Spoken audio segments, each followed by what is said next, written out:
এই তো এই তোর ক্যারেক্টার, এই তোর ক্যারেক্টার। মেটেকে থাকা লোক ও সওগাত ভাইয়ের বিরুদ্ধে জুলুম চালাচ্ছে। ও সওগাত ভাইয়ের বিরুদ্ধে, তো সওগাত ভাই ওর নামে কথা বলে নাকি? ওই মোল্লা সাহেব ও হলো হারামখোর, ওইসব হলো জারক সন্তান। তুই অরিজিনাল যদি মায়ের দুধ খেয়ে থাকিস, ভাঁড়টা দাঁড়া, ক্যানিংও দাঁড়া, তোর বিরুদ্ধে আমরা নওশাদ ভাইজানে খাড়া করব। তুই কত বড় ষাঁড় আর কত বড় মোস্তান সে আমি ঘটকপুকুরে দেখে নিয়েছি। আমি ফের বলছি, ক্যানিং এ ভাঙড়ে তুই কত বড় বাপের ব্যাটা আছিস। তোর সঙ্গে 2026-এ ময়দানে লড়াই হবে গণতন্ত্র প্রক্রিয়ায়। তোর এই চামড়ার মুখটা না, তুই অনেক বড় বড় বাতেলা দিচ্ছিস, আমি শুনছি, কিন্তু এই বাতেলাগুলো বন্ধ কর। তুই হলো ইঁদুর। আর তার বিরুদ্ধে বলে যারোর সন্তান, শালার মামাসি জ্ঞানগম্যি আছে, শালা কোথায় গে থাকে কোথায় গে শোয়, মানে জাতের ঠিক নেই। ওর মতন কুত্তারলে কোনোদিন আমি সমালোচনা করি না। ওটা কুত্তার বাচ্চা, আর ওর মা বাপের ঠিক নেই। ও কমনে জন্ম হলো, ওর নিজেরও ঠিক নেই, আর ওর মা বাপ কমনে জন্ম দিলে ওরও ঠিক নেই। ওর মতন কুত্তার বাচ্চা হলে সমালোচনা করতে আমি রাজি না, কিন্তু সওগাত ভাইয়ের নামে উল্টো পাল্টা বলেছে বলে আমি কি করে ওর নামে মুখটা খুললো। ঘটনা হচ্ছে, ও তোমার, ওর যদি অত মানে বাড়ি বাড়ন্ত হয়ে থাকে, ওর তো বিজম্মা, ওর তো কোনো জ্ঞানগম্যই নেই। ও কখন কারে কি বলে ঠিক নেই। ও মাসে মানে 5 বার জেল খেটে এসে আর ওই রাস্তার মাজায় এসে ফুলির মালা গলায় দেখ মতন হাসে। ওর মানে ওর বিরুদ্ধে কথা বলার মতো পরিস্থিতি নেই, কিন্তু ও যেটা সওগাতবার হুঁশিয়ারি দিচ্ছে, সওগাতবার যেটা হুঁশিয়ারি দিচ্ছে যে ক্যানিং যাবো কি, সওগাত ভাই কি ওই ওর মতন কুত্তা পানে সে বসে রয়েছে? ওরকম কুত্তার বাচ্চা সওগাতবার বাড়ি 2-4টে পায়ে দড়ি মেঁধে বসকে রেখেছে। ওরা ওরা ফুলির মালা গলায় দেয়, পুলিশের মাথায় ইট মেরে পুলিশের গাড়ি ভেঙে। ওরা ওরা চোর ডাকাত না তা কি? ওরা চোর ডাকাত না তা কি? এই আজ ভাঙড়টা ওরগা মতন, মানে ওর মতন বিজর্মা আজকের ওই নওশাদ সিদ্দিকীর মতন লোকে জিতকে আজকের ভাঙড়টারে সর্বনাশ করেছে। সওগাত ভাই আসার পরে ভাঙড়ে যেভাবে উন্নয়ন হচ্ছে, মোটামুটি আজকের যদি সওগাত ভাই না আসতো, ভাঙড়ে আজকের এই লাইটও জ্বলতো না, রাস্তাঘাটও হতো না। যেভাবে উন্নয়ন হচ্ছে, উন্নয়নের কথা বলা যাবে না। আর তার বিরুদ্ধে বলে যারোর সন্তান, শালার মামাসি জ্ঞানগম্যি আছে, শালা কোথায় গে থাকে কোথায় গে শোয়, মানে জাতের ঠিক নেই। ওর মতন কুকুরির কথায় সওগাত ভাই উত্তর দেওয়ার লোক না। আমি ওর কথা, ওর মতন কুকুরির উত্তর দিতে আমিও রাজি না, কিন্তু এমন একটা কথা বললে উত্তর না দেও থাকতেই পারি না। ও আমার বিরুদ্ধে বড় বড় কথা বলে। হুম, ও আমার বিরুদ্ধে বড় বড় কথা বলে। এই তো এই তোর ক্যারেক্টার, এই তোর ক্যারেক্টার, এই তোর ক্যারেক্টার কোথায় গে থাকে, এই তোর ক্যারেক্টার। এটা কার ছবি দেখা যাচ্ছে দেখতে পাচ্ছ তো? এই তোর ক্যারেক্টার। মেটেকে থাকা লোক ও সওগাত ভাইয়ের বিরুদ্ধে জুলুম চালাচ্ছে। ও সওগাত ভাইয়ের বিরুদ্ধে, তো সওগাত ভাই ওর নামে কথা বলে নাকি? ও একটা শালা কুত্তার বাচ্চা। সওগাত ভাইয়ের বিরুদ্ধে আমি তোর বিরুদ্ধে কথা বলতে রাজি না, কিন্তু সওগাত ভাইয়ের বিরুদ্ধে বলে যার জন্যই তো মাথা খেপে গেছে। চোর তো চোরই, ডাকাত তো ডাকাতি, গুন্ডা তো গুন্ডাই। ও কিসের রাজনীতিবিদ আবার? গুন্ডাকে দিয়ে রাজনীতি হয় না। তুমি ডাকাত ডাকাতি করো, রাজনীতিতে আসছো কেন? তুমি গুন্ডা গুন্ডামি করো, রাজনীতিতে আসছো। এটা হচ্ছে ভাঙড়ের উত্তর কাশীপুর এলাকা। এখানে আই লাভ মোহাম্মদ সাল্লাল্লাহু আলাইহি ওয়াসাল্লাম একটা ব্যানার লাগানো ছিল ঠিক এই জায়গাটায়, দেখতে পাচ্ছেন এই যে গাছ লাগানো হচ্ছে সেখানে।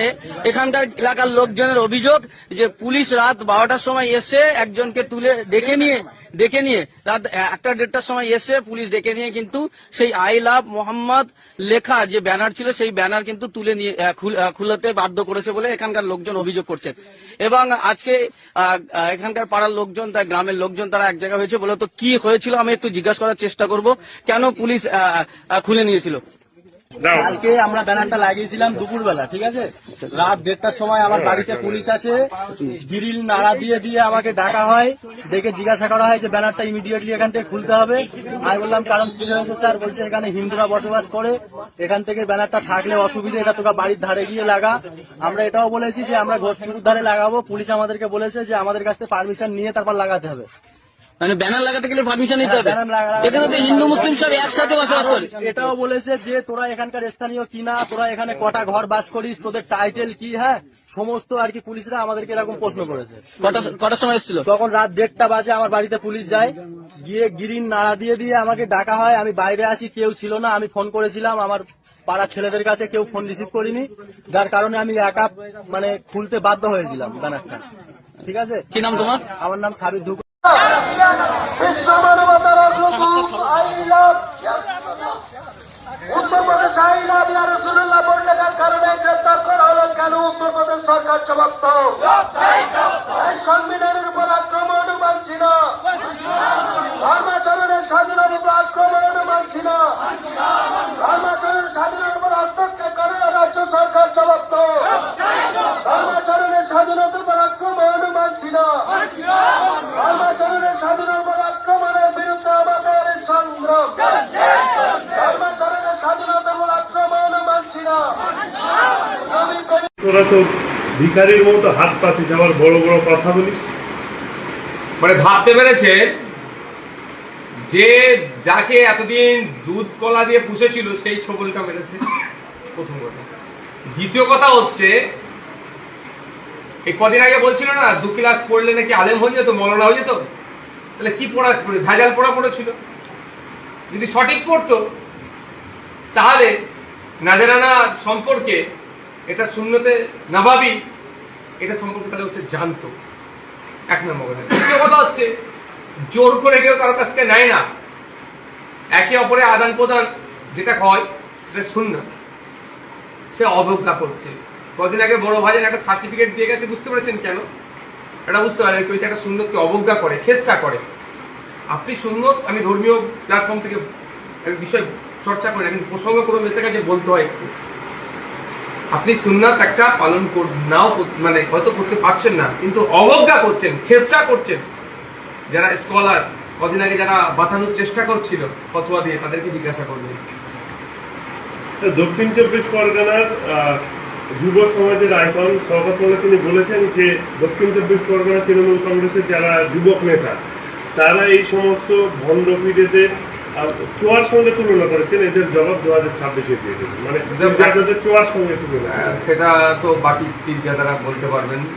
ধর্মীয়ভাবে আক্রমণ করেছে, ধর্মীয়ভাবে জবাব দেবে। আমাকে রাজনৈতিকভাবে আক্রমণ করলে আমি রাজনৈতিকভাবে জবাব দিই। একটা কথা বলি যে বাকি আমার ফুটফা পিসারদের সাথে লাগতে বারণ করবো, আমি এটুকুই বলবো। একা নওশাদ সিদ্দিকীকে নিয়ে মমতা ব্যানার্জি তাদের দলের সুপ্রিমো চিন্তিত। একজন ফুটবল থেকে একটা পীরজাদাকে, তাও আমি কিন্তু জলসার মাহফিলের ময়দানে ছিলাম না, আননোন ফেস ছিলাম। নন ফেস না, এই নন ফেস গুলো যদি সামনে যদি লড়াইও লেগে যায়, ওনারা পারবে তো? ফুটবল ইতিহাসটা ওরা ভুলে যাচ্ছে। এই যে সরকার পরিবর্তন হয়েছে, এই সরকার পরিবর্তন করাতে ফুটবল শরীফের অবদান কেউ স্বীকার করতে পারবে, অস্বীকার করতে পারবে? এখন ও যে সম্পূর্ণরূপে ফুটবল শরীফের পিসারদের আক্রমণে নেমে পড়ছে, এটাতে কি ক্ষতি হচ্ছে, কতটা লাভ হচ্ছে, কতটা লস হচ্ছে, হয়তো ও শিকার মুখে না করলেও তার দলের সুপ্রিমো এবার বুঝতে শুরু করেছে। আমি আবারও বলছি, একা নওশাদ সিদ্দিকীকে নিয়ে এরা রাজনৈতিকভাবে হোঁচট খাচ্ছে আটকাতে। গুন্ডামস্তানের সহযোগিতা নিতে হচ্ছে, মিথ্যা মামলার সহযোগিতা নিতে হচ্ছে, পুলিশ প্রশাসনের সহযোগিতা নিতে হচ্ছে, মিথ্যাচার করতে হচ্ছে, মামলায় ভরি ভরি মামলা দিতে হচ্ছে নিরীহ ছেলেদের নামে, তাও নওশাদ সিদ্দিকীকে আটকাতে পারছে না। তাহলে যদি একাধিক পীরজাদাকে আক্রমণ করে, সহ্য করতে পারবে তো? তবে দিনের শেষে বুঝিয়ে দেবে। 2026-এর গল্প শোনাচ্ছে তো, সরকার সাহেবের অবস্থান কোথায় যাবে, সরকার সাহেব যে দল থেকে বিলং করছে তার অবস্থান কোথায় যাবে, দিনের শেষে বুঝিয়ে দেবে। কেউ মোচেন বাবা, কেউ ছোট বাবা, কেউ তোলা বাবা, সবাই অনেক স্বপ্ন দেখছে, সবাই আমার পিছনে কাটে দিচ্ছে। সেটা কাকে বলেছে বলতে পারবো না। আমি ওনাকে নটোরিয়াস ক্রিমিনাল ভাবে ন্যাশনাল হিউম্যান রাইটস কমিশন বলেছে, কুখ্যাত। আমি ওই কুখ্যাতই ভাবি। রাজ্যের বর্তমান মুখ্যমন্ত্রী ওনাকে তুই বোমবাদিস বলে যে আখ্যা দিয়েছে, আমি ওনাকে যেটাই ভাবি, ওর বাইরে কিছু না ভাবি। এবং সাথে সাথে এটাও বলে দিচ্ছি, ওনাকে আমি এটাই ভাবি যে উনি যে ডিগ্রি চোর, উনি যে ডিগ্রিটা নিয়ে ঘুরছেন এখন, পড়াশোনার ডিগ্রিটা, ওনাদের সরকার অর্থাৎ পশ্চিমবঙ্গ সরকারের একটা বিভাগ বলছে, একটা দপ্তর বলছে উনি যেখান থেকে ডিগ্রি নিয়েছে সেই স্কুলটাই, সেই প্রতিষ্ঠানটা হচ্ছে ফেক, চিটার, চিটিংবাজ, জোচ্চোর, সেখান থেকে উনি ডিগ্রি নিয়েছেন। মানে বুঝতে পারছেন উনি কোন লেভেল। जिंदाबाद अब्बास भाईजान जिंदाबाद, जिंदाबाद जिंदाबाद अब्बास भाईजान जिंदाबाद, जिंदाबाद जिंदाबाद अब्बास भाईजान जिंदाबाद। তুমি চালেরি জান মোদের अब्बास भाईजान, তুমি চালেরি জান মোদের अब्बास भाईजान। जिंदाबाद जिंदाबाद अब्बास भाईजान जिंदाबाद, जिंदाबाद जिंदाबाद अब्बास भाईजान जिंदाबाद। তোমার আগমনে মোরা ধন্য হলাম, তোমার পাদশে সব ব্যথা যাই গমছে। লোক যুব সমাজ ভাইজান তোমারই পাশে, জিন্দাবাদ জিন্দাবাদ अब्बास भाईजान जिंदाबाद, जिंदाबाद जिंदाबाद अब्बास भाईजान जिंदाबाद। তুমি চালেরি জান মোদের अब्बास भाईजान, তুমি চালেরি জান মোদের अब्बास भाईजान। আজ গরিব দুঃখী তোমার কাছে পেয়ে ভাইজান কি রেখেছে হৃদয় মাঝে। আজ গরিব দুঃখী তোমার কাছে পেয়ে ভাইজান কি রেখেছে বুকের মাঝে। পাশে আছে বাংলার জনগণ ভাইজান তুমি আগিয়ে চলো না। জিন্দাবাদ জিন্দাবাদ अब्बास भाईजान जिंदाबाद, जिंदाबाद जिंदाबाद अब्बास भाईजान जिंदाबाद। তুমি জানেরি জান মোদের अब्बास भाईजान, তুমি জানেরি জান মোদের अब्बास भाईजान। দলিত আদিবাসী তোমায় ভালোবেসেছে, খুশি মোরা ভাইজানকে কাছে পেয়ে। দলিত আদিবাসী তোমায় ভালোবেসেছে, খুশি মোরা ভাইজানকে কাছে পেয়ে। ভাইজানকে কাছে পেয়ে, ভাইজানকে কাছে পেয়ে আজ প্রতিবাদ করবে যে। জিন্দাবাদ জিন্দাবাদ अब्बास भाईजान जिंदाबाद, जिंदाबाद जिंदाबाद अब्बास भाईजान जिंदाबाद। তুমি চালেরি জান মোদের अब्बास भाईजान, তুমি চালেরি জান মোদের अब्बास भाईजान। जिंदाबाद जिंदाबाद अब्बास भाईजान जिंदाबाद, जिंदाबाद जिंदाबाद अब्बास भाईजान जिंदाबाद। जो जेगे उठो, जो जेगे उठो, जो जेगे उठो, जो जेगे उठो। তুমি কি শোনি খালিদের কথা, সালামে দিলের বিনয়ী কথা।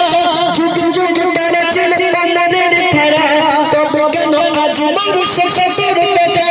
সিরিয়া কাশ্মীর আরাকান হয়ে গেল, সিরিয়া কাশ্মীর আরাকান হয়ে গেল। ডাকছে তোমার ওই ভাই, মিটিয়ে চলে চিরে তলে, কাকে বলো খুঁজে বলো পাই। আমাদের ছিল এক সোনালি সেদিন, নারীকে দিতাম শত জালিমের ঋণ। আমাদের ছিল এক সোনালি সেদিন, নারীকে দিতাম শত জালিমের ঋণ। তুমি কি আজ মন গেছে, ওদিকে তোমার মন কাঁপতে আসে। তুমি মাঝে মাঝে বাঁচো ভোগ বিলাসে, ওদিকে তোমার মন কাঁদতে আসে। যাকে গবু তাকে নিঃশ্বাস জলকে, শেষ আজ লালা বারে বারে। ভারত ফিলিস্তিন ওই করে আরাকান, কাঁদছে তোমার বইব। তাদের দেখে তুমি সারা দেবে, ভালো নেবে এই ইয়াসবা ইস্তাইকি। जो जेगे उठो, जो जेगे उठो, जो जेगे उठो। আমাদের ছিল এক সোনালি সেদিন, নারীকে দিতাম শত জালিমের